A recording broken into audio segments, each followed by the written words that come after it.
All right, listen up. I know everyone and their dog's talking about ditching Canada right now. Housing prices are ridiculous, groceries are draining everyone's souls and their bank accounts at this point, and every other day you hear about someone packing up and wanting to leave. But before you sell everything and go all eat, pray, and love in some other country, maybe in Europe or South America or wherever you choose, let's get real about what's going on. Spoiler alert, moving is not going to fix your problems or your life. In fact, in a lot of cases, it might just make it worse. So buckle up. Let's get real. I get it. Housing prices are crazy.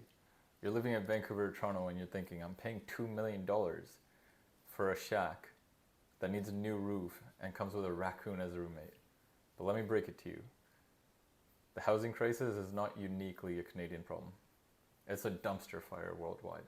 I hate to break it to you, but places like New York, London, Sydney, almost every place in the world that someone wants to stay, their housing prices are ridiculous as well.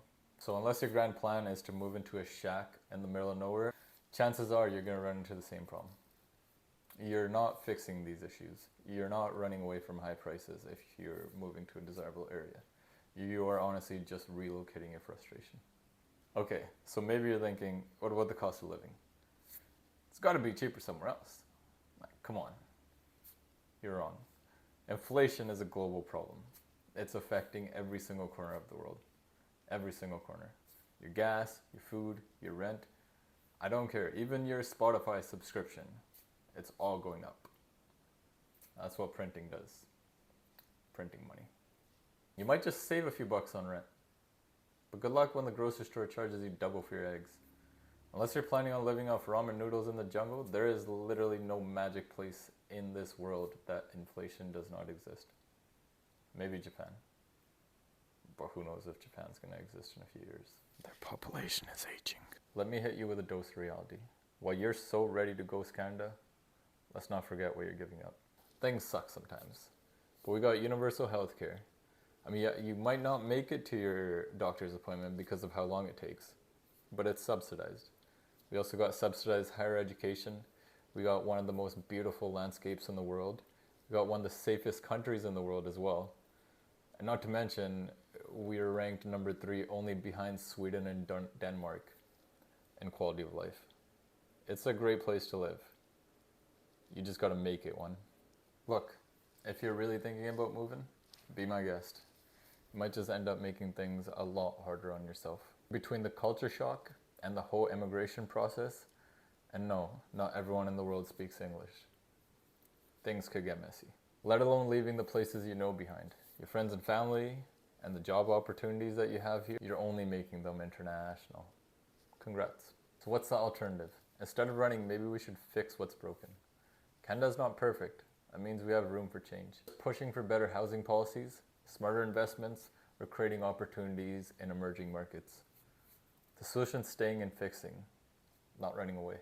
Now this is a real estate focused channel, and I agree, housing is a major problem. But I see a lot of issues with how we're trying to fix it. The price of a home is simply a function of supply and demand. Whether you're renting or you're owning, the amount of demand compared to the amount of supply that we have sets the price or the rent in that area for real estate. Now for the past 10 years, most of the policies that our government's been focusing on has been on the demand side. I see that as a problem. We should be focusing on supply, not just increasing demand. Increasing demand, ultimately without increasing supply, is going to drive up prices. It's that simple. Supply and demand. Now what we should be doing is focusing on increasing supply. If we're able to do that, prices should taper off. How do we do that? Well, cutting red tape would be a good start. Currently it takes years to get a project started. Just started, let alone finished. If we could reduce the amount of time it takes a developer to actually break ground on a project by reducing application times, building permit times, we could see supply increase significantly.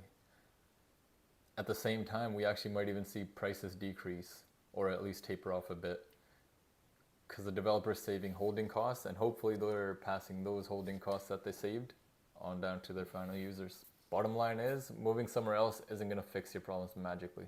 In fact, you might just find other problems waiting on the other side for you. Before booking a one-way flight to somewhere, think it through.